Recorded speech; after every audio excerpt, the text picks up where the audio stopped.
Hello, my name is Tony Lentz with FCT Assembly, and I am presenting on the effects of surface finish on solder paste performance.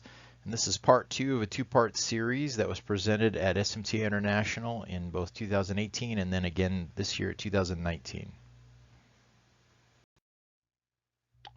First, I'll discuss surface finishes and solder pastes just in general and how they have to work together in order to create a proper solder joint.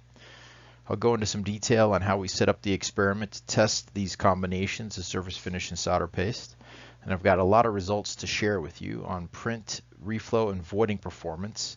And then we came up with a scoring system in order to rank the performance of these combinations.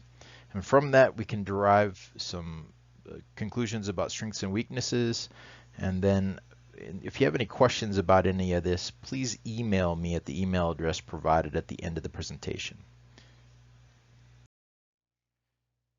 Obviously, surface finishes and solder pastes have to work together in order to create a proper solder joint. The question that we're trying to answer is, how does surface finish affect solder paste performance? In this work, we're testing these three surface finishes, ENIG, immersion silver, and OSP, along with two different solder pastes. This is a pie chart of global surface finish use from 2016. This happens to be sales dollars of the surface finishes. So the more expensive finishes that contain gold, like ENIG and ENIPIG, are going to be a little more costly to run. And therefore, the pie slices for those is going to be artificially inflated based on the relative cost of those finishes compared to the other finishes. But it still gives you an idea of what the most popular surface finishes are worldwide. ENIG is the biggest chunk of the pie here in the orange slice, and that's followed by immersion tin here in the green piece of the pie, and then OSP is the red piece of the pie. That's next. OSP is known as one of the least costly surface finishes, and so this piece of the pie is actually kind of artificially smaller than the others in terms of, say, board square feet that are processed with that finish. And then that's followed by immersion silver, and then you've got ENIPIG, this light blue slice, and then the really thin dark blue slice is HAL or Hassel surface finish. So we've chosen three of the most popular surface finishes off of this pie chart in order to run testing on things that are relevant in our industry. Here is our experimental methodology for how we set up this experiment. So here's the three surface finishes that we're testing: high temperature OSP, ENIG, electrous nickel immersion gold, and immersion silver. The two solder pastes that we used in this experiment are shown here. They're both lead-free solder paste with SAC 305 alloy. The water-soluble solder paste is classified as an ORH1, and the no-clean is classified as an ROL0. So they're very different in terms of raw materials used to make these products and the activity levels of these products. Both of these solder pastes were made with IPC Type 4 solder powder. The PR test board that we used for this experiment is shown here. It has two printing patterns that we used. This is an area ratio limit pattern with area ratios ranging from 0.30 up to 0.50 at the right. We also measured solder paste volumes and repeatability in the 0.4 millimeter pitch BGA arrays, which are circled here. This board can measure reflow or wetting performance, graping performance, and then solder balling performance. And then in terms of voiding, we use QFN thermal pads to measure voiding potential. Here are the stencil and print parameters that we used for this. We varied the print speed between 25 and 100 millimeters per second. And then the blade pressure was varied to correspond to the print speed in order to get a clean scrape of solder paste off the top of the stencil. The stencil that we used was 5 mils thick, and it was made with fine grained stainless steel without any type of nano coatings. The two reflow profiles that we used are shown here. We have a SAC 305 ramp soak spike RSS profile, and then a SAC 305 ramp to spike, which is a ramp to peak type profile. The measured parameters on both of these are shown here. The major difference is in the soak time here.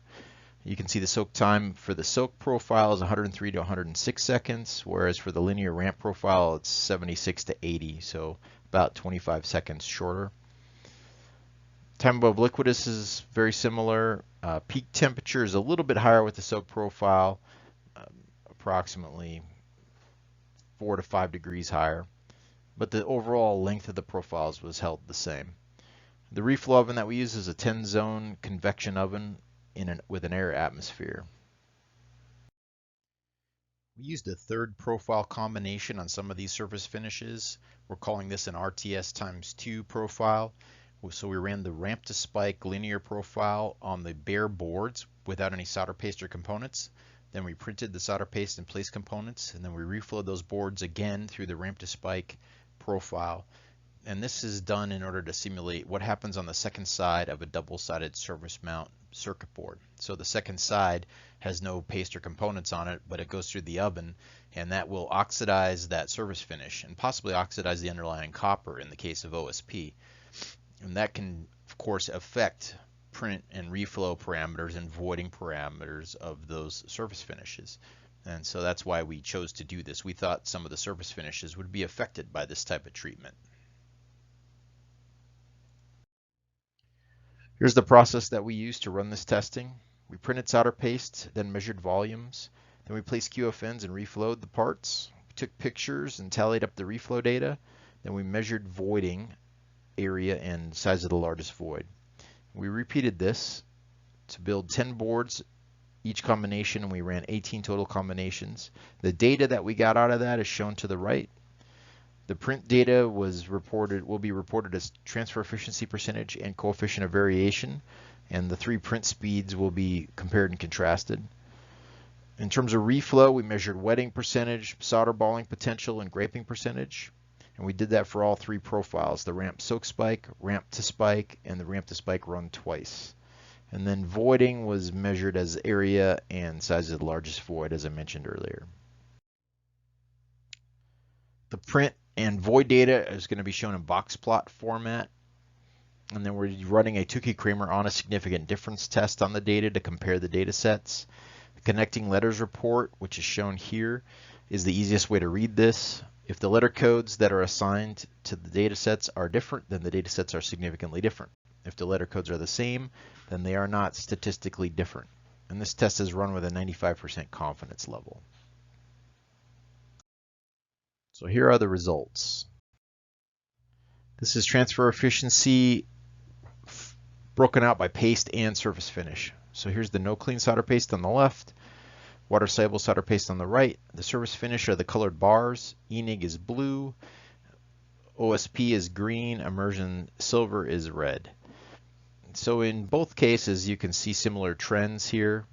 This is increasing area ratio on the x-axis.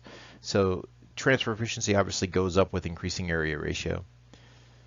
ENIG had the highest overall transfer efficiency with the no clean, and immersion silver had the lowest overall transfer efficiency. The same thing was basically true for the water soluble, except for these higher area ratios where immersion silver was a little bit higher than OSP at this for the BGA array. But immersion silver was lower transfer efficiency for the rest of the area ratios. And just generally speaking too, the water soluble solder paste transfer efficiencies are a little lower than the no clean. That's normal and to be expected. Here's the print by AR and print speed for the no clean sack paste. This box here is 25 millimeter per second speed, then this is 50, and this is 100 millimeter per second print speed. Again, we have area ratio increasing from 0.30 up to 0.50, and you can see similar trends here again. OSP at the low print speed gave the highest overall transfer efficiencies. ENIG gave the highest at the 50 millimeter per second speed, and then at 100 millimeters per second, all the surface finishes kind of come a little closer together. There's not a lot of difference between them. Here's that same data set for the water soluble sack paste for just the 25 and 50 millimeter per second print speeds. We were not able to get data on the 100 millimeter per second print speed because this particular solder paste is not designed to print at that speed. So we were not able to scrape the top of the stencil clean with that solder paste at 100 millimeters per second. So again, you've got the red bar here, the immersion silver, giving the lowest overall transfer efficiencies with both of these print speeds. Here's the transfer efficiency and coefficient of variation summary for the BGA arrays at 50 millimeter per second print speed. So here's the surface finish solder paste combinations on the left, the mean transfer efficiency, the standard deviation on the transfer efficiency, and then the coefficient of variations calculated here. The goal is to have a CV value of less than 10%.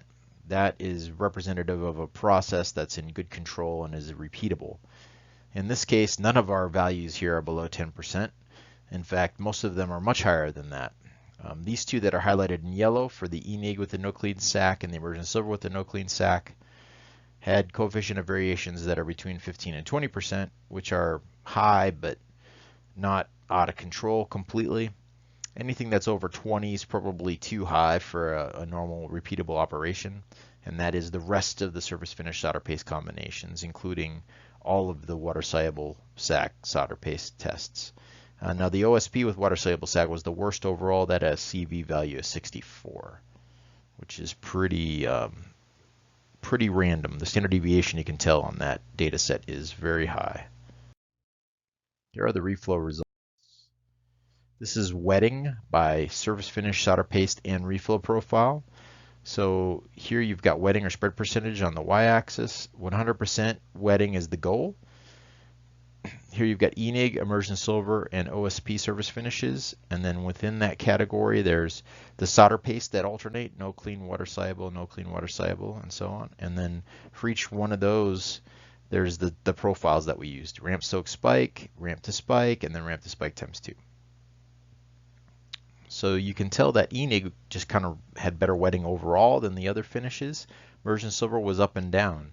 The bars that are up higher for immersion silver happen to be the water soluble solder paste, while the no cleans didn't spread as far in the immersion silver. And then the OSP just overall has much lower wetting or spread percentage, and it doesn't seem to be much of a trend based on profile or solder paste. Here's some pictures of what those wetting or spread lines look like. If you have a complete wetted line like this, that's 100% wetting. If you have a really broken up line like this OSP down here, we count the breaks, and that's how this wetting percentage is generated. There's a total number of breaks possible, or bridges possible, and if you have less solder paste bricks bridge, then the wetting number goes down, and that's why these OSP numbers are so low. Here's solder balling by finish, paste, and profile. Again, solder balling percentage is shown on the y-axis. The goal here is 1250%. That's the maximum possible. ENIG, immersion silver, OSP, again alternating paste, no clean water soluble, no clean water soluble, and then the profiles again: ramp soak spike, ramp to spike times 2. So what you see here with ENIG, you've got ramp soak spike gave about the same solder balling as the ramp to spike with the water soluble and the ramp to spike with the no clean. They're all equivalently low solder balling performance. The best solder balling performance was the no clean sac with the ramp to spike profile and the water soluble sac with the ramp to spike times 2 profile.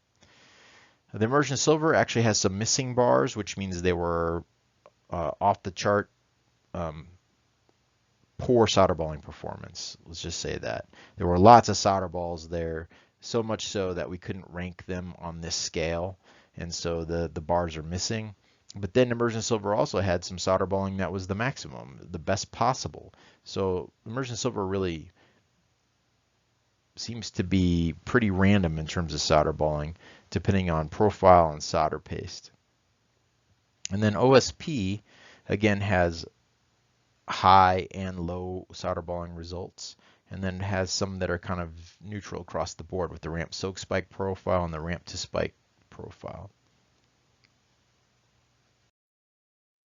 Here's the graping results for the solder paste. The graping percentage is on the y-axis, and the goal in this case is to have 0. We want no graping. So any of the bars that are lower means better performance. So ENIG here had overall lower graping than the others, and that was true with especially the ramp to spike times 2 profiles and the ramp to spike profile with the water soluble sac. Immersion silver had highest overall graping. You can see pretty high graping numbers across the board. And then OSP was pretty similarly high with some variation. Here are the voiding results. So the voiding patterns that we used look like this. These thermal pads had a 9 window pane solder paste print put on them, and the components were coated with a matte tin finish. And after reflow, the kind of voiding we were seeing looks like this. Here are the voiding results broken apart by finish, by solder paste, and by profile, with all the other data included for each one of these. So this is breaking all the data, just splitting it up by finish only. And this is taking all the data and splitting it up by solder paste only, and so on. So we wanted to see if there was a difference just overall with the finishes. All three finishes have the same letter code, so the voiding, these box plots are pretty equivalent. So there's no significant difference in voiding based on just finish alone. If you look at the difference in the two solder pastes, the water-soluble SAC gave higher voiding than the no-clean SAC. And that's pretty true of these solder pastes. That's representative of typical performance. And then if you look at the three different profiles, all the other variables included, including finish and solder paste, the ramp to spike profile gave the highest overall voiding, followed by the ramp soak spike, which was significantly lower, and then the ramp to spike times 2 was the lowest overall. Now that's totally contrary to what I believed would happen. I thought this ramp to spike times 2 with thermally stressed surface finishes would give much higher voiding than the others, and it did not. It did the opposite in this particular case. Here's the voiding broken out by both paste and finish. So in this case, we have no clean solder paste on the left and water-soluble solder paste on the right. And then the three finishes are shown on the chart. So within the no clean, you've got ENIG and immersion silver, which are higher significantly than the OSP, which is significantly lower in terms of voiding. The water-soluble did the opposite. The OSP was the highest overall, followed by immersion silver, and then ENIG was significantly lower than the OSP. So these two solder pastes voided differently on the finishes. So in one case we've got ENIG giving the highest overall voiding, and then in the other case we've got OSP giving the highest overall voiding. Here's voiding broken out by paste and profile. Here you've got the no clean solder paste on the left, water soluble solder paste on the right. You've got ramp to spike and the ramp soak spike giving higher voiding than the ramp to spike times 2 again. Again here the ramp to spike times 2 is giving the lowest overall voiding. And then for the water soluble the same thing's true. The ramp to spike profile gave higher voiding than the ramp soak spike, which was higher than the ramp to spike times 2. So it seems that thermally stressing the surface is helping reduce voiding for these solder pastes, which is total contrary to what I expected to see. Here's voiding for the no clean solder paste broken out by both profile and finish. So this data is breaking it apart into every variation that we have.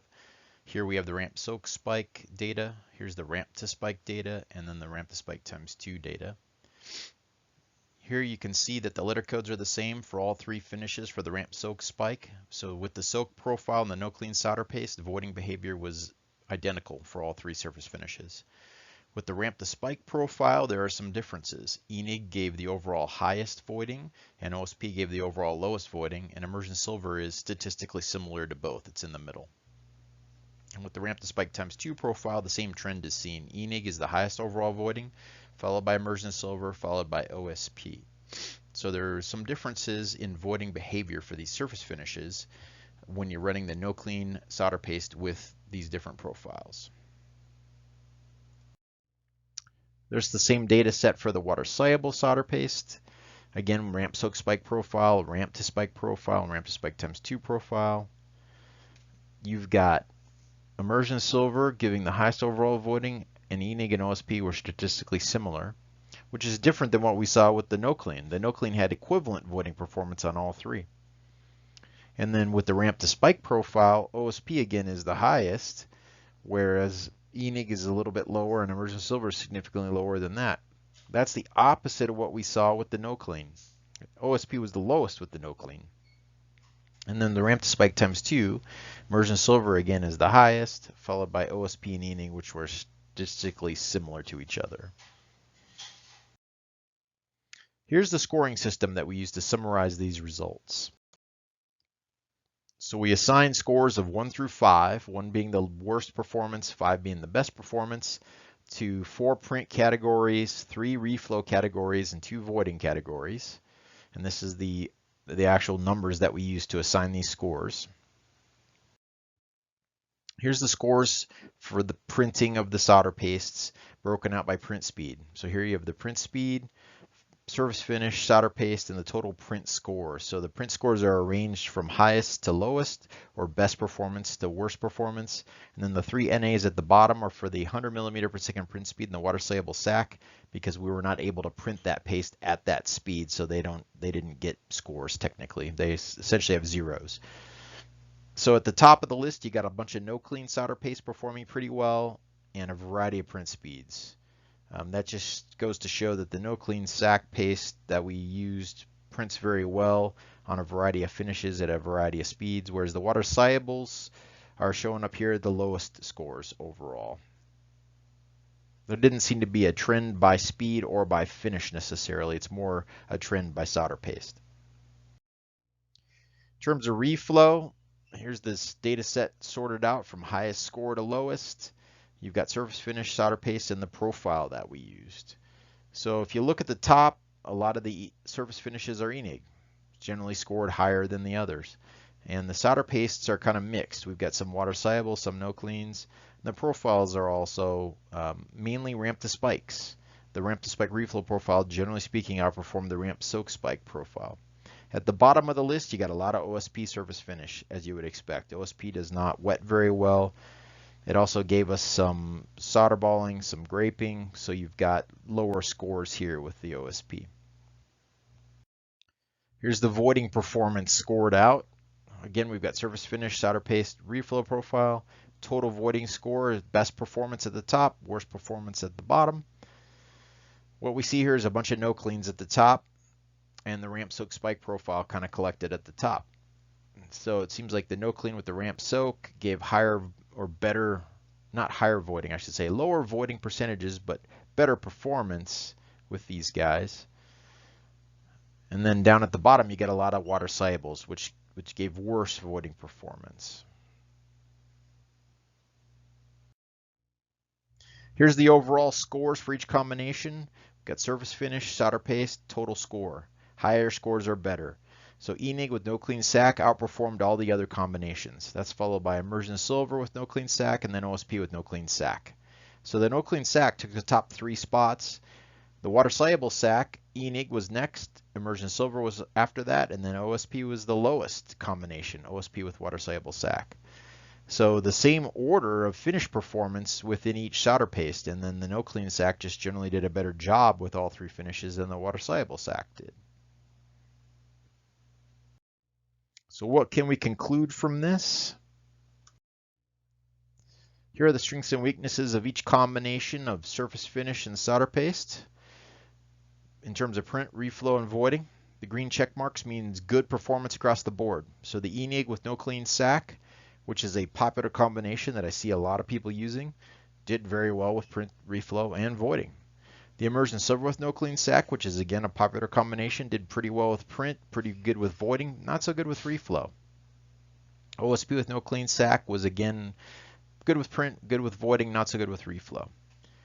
The ENIG with the water soluble sac was good at reflow, but not good at the other categories. Same thing is true for the immersion silver with the water soluble sac, and then the OSP with the water soluble sac was pretty poor across the board. So in conclusion, the best overall performance was with ENIG surface finish, particularly with the no clean sac 305 solder paste. Immersion silver gave us moderate performance with both solder pastes, and OSP was definitely the worst overall performer with both solder pastes. Now with that being said, these surface finish solder paste combinations are run with good success every day. Because performance can be influenced by other factors. You can change your stencil design, you can optimize your print parameters, you can optimize the reflow profile. You can do touch-up and rework so that your yield is high, your scrap rate is low. First pass yield might be low, but final yield would be high by doing touch-up and rework. So these solder pastes and surface finishes can be used, of course, to build quality products. But I'm trying to show you that there are some challenges, there are some difficulties with some of these combinations that you should be aware of, and that you probably need to do a little work to overcome if you're new to using some of these combinations. For example, if you've never used OSP before and you're going to start, just be aware that there are some difficulties with print, reflow, and voiding with that particular surface finish. And you might have to do some stencil design or some process tweaking in order to get it to run properly, or pick a solder paste that works well with it. Thank you for your time and your attention. If you have any questions, please feel free to email me, or you can call us at our main number here. And again, I appreciate you taking the time to listen to this presentation. Have a great day.